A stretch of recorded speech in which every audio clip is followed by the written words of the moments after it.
आज आपको लिए चलता हूँ स्कर्दू की सबसे खूबसूरत वाटरफॉल, बल्कि यूँ कहूँ कि ये पाकिस्तान की सबसे खूबसूरत वाटरफॉल है तो ये बात गलत ना होगी।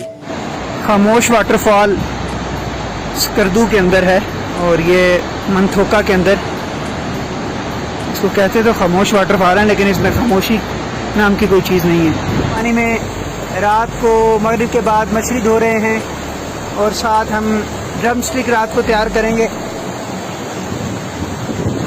ये खामोश वाटरफॉल इस वक्त नज़र नहीं आ सकती। बारबेक्यू पार्टी करने के बाद खेमे में रात गुजारी और बहुत ज़्यादा मज़ा आया। सुबह का नज़ारा देखिए।